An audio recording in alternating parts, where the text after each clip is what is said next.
Avez-vous déjà réfléchi à la façon dont nos perceptions façonnent notre compréhension de la réalité? Nous pensons souvent à la science comme étant objective et exempte de toute influence, une quête pure de vérité. Mais qu'en est-il si ce que nous considérons comme de la réalité est en fait une construction façonnée par nos propres cadres conceptuels? Entrez dans Thomas Kuhn, un physicien devenu historien et philosophe des sciences, qui a secoué les fondements de la pensée scientifique avec son œuvre révolutionnaire, La structure des révolutions scientifiques. Plongeons plus profondément dans la notion fascinante de paradigme, n'est-ce pas? Imaginez un groupe de scientifiques, tous travaillant dans le même domaine. Ils partagent un ensemble d'hypothèses de base, de méthodes et de valeurs. C'est leur paradigme, le cadre conceptuel à travers lequel ils voient le monde, à travers lequel ils conduisent leurs recherches.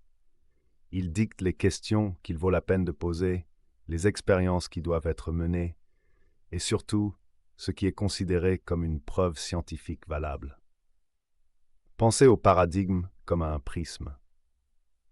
La lumière, représentant la connaissance ou la réalité brute, le traverse et se réfracte. Ce que nous voyons n'est pas la lumière pure, mais une version façonnée par le prisme.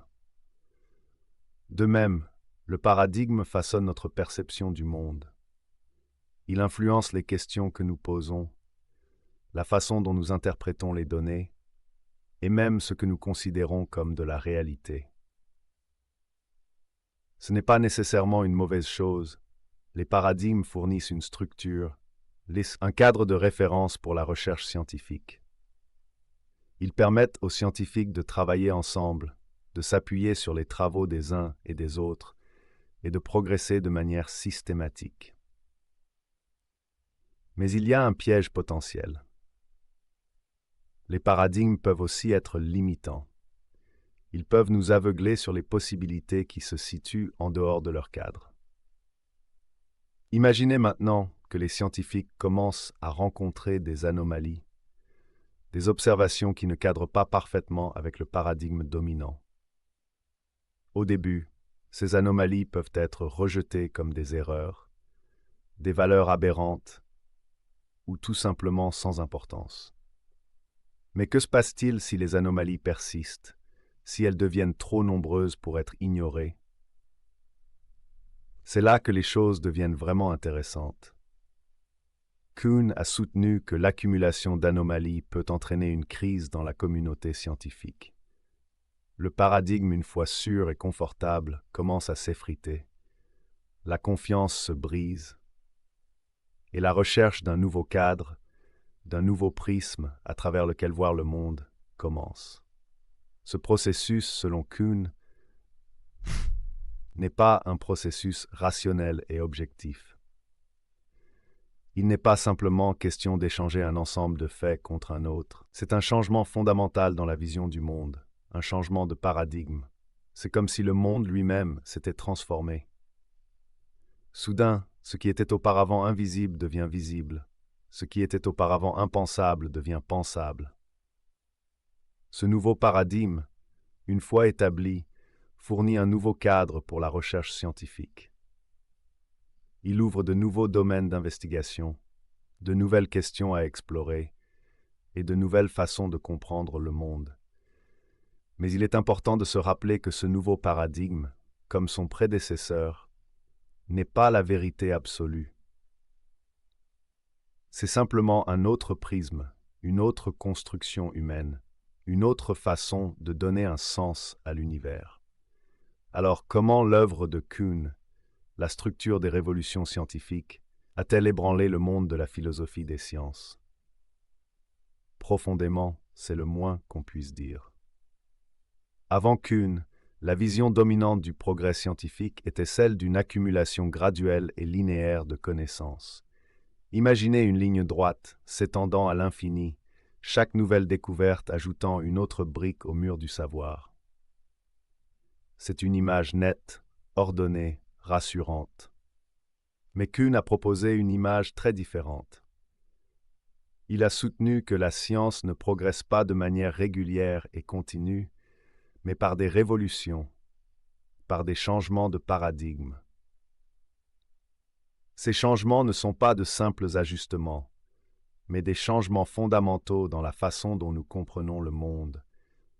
Ils sont comme des tremblements de terre qui bouleversent le paysage intellectuel, remodélant nos hypothèses les plus fondamentales sur la nature de la réalité.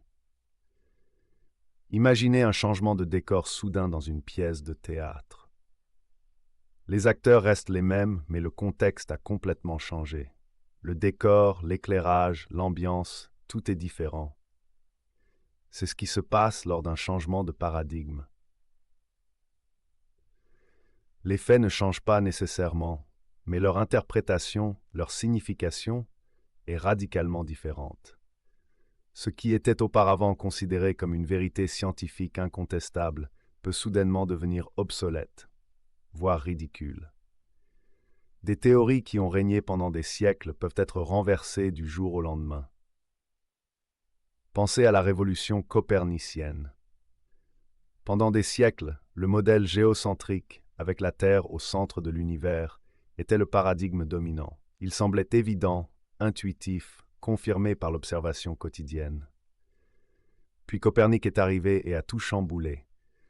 Il a proposé un modèle héliocentrique, avec le Soleil au centre, une idée qui, à l'époque, semblait absurde, hérétique. Mais peu à peu, grâce aux travaux de Galilée, Kepler et Newton, le nouveau paradigme a pris racine, transformant notre compréhension de l'univers et de notre place dans celui-ci. C'était pas simplement une question d'ajouter quelques nouveaux faits. C'était un changement fondamental dans la vision du monde. Et ce genre de changement, selon Kuhn, est le moteur du progrès scientifique.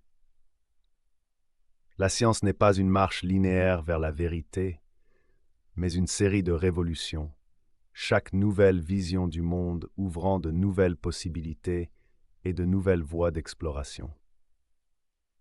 L'œuvre de Kuhn a eu un impact profond sur la façon dont nous pensons à la science. Elle nous a obligés à remettre en question l'idée d'une vérité objective et immuable.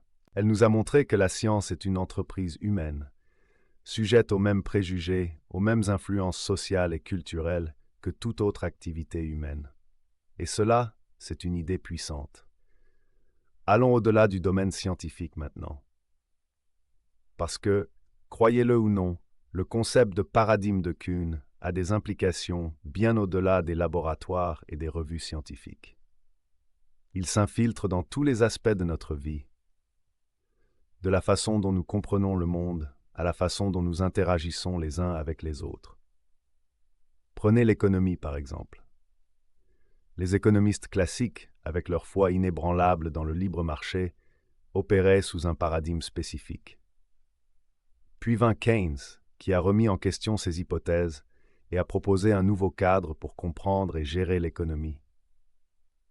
Un changement de paradigme en action. L'impressionnisme, avec sa rupture radicale avec les conventions artistiques traditionnelles, a représenté un changement de paradigme majeur dans l'histoire de l'art. Ce qui était auparavant considéré comme hérétique est devenu la norme, ouvrant la voie à de nouvelles formes d'expression artistique. Même dans notre vie personnelle, les paradigmes jouent un rôle crucial. Nos croyances, nos valeurs, nos préjugés, tout cela constitue notre paradigme personnel. Il influence la façon dont nous interprétons nos expériences, les choix que nous faisons et les relations que nous entretenons. Imaginez deux personnes observant le même événement. Leurs interprétations peuvent être radicalement différentes en fonction de leurs paradigmes respectifs. Ce qui peut sembler une opportunité pour l'une peut être perçu comme une menace pour l'autre. Ce qui peut être considéré comme un succès pour l'une peut être perçu comme un échec pour l'autre. Nos paradigmes sont comme des lentilles à travers lesquelles nous voyons le monde. Ils peuvent nous aider à donner un sens à la complexité de la réalité, mais ils peuvent aussi nous limiter, nous enfermer dans des perspectives étroites. Prendre conscience de nos propres paradigmes, remettre en question nos hypothèses est essentielle pour la croissance personnelle et la compréhension interculturelle.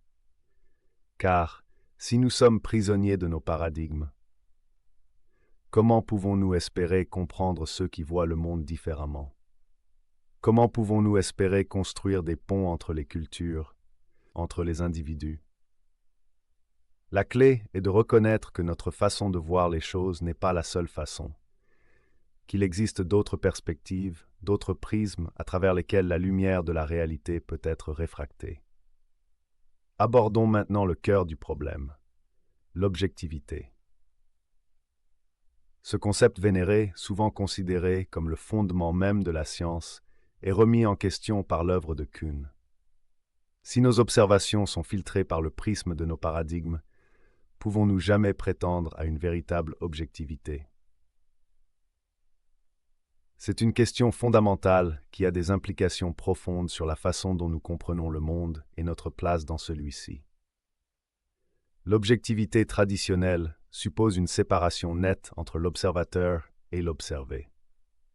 Le scientifique est un observateur neutre, passif, enregistrant simplement les faits tels qu'ils sont. Mais Kuhn nous montre que ce n'est pas si simple. Le scientifique n'est pas une tabula rasa, une page blanche sur laquelle la réalité s'inscrit. Il ou elle arrive à l'observation avec un bagage d'hypothèses, de préjugés, de valeurs, en bref, avec un paradigme.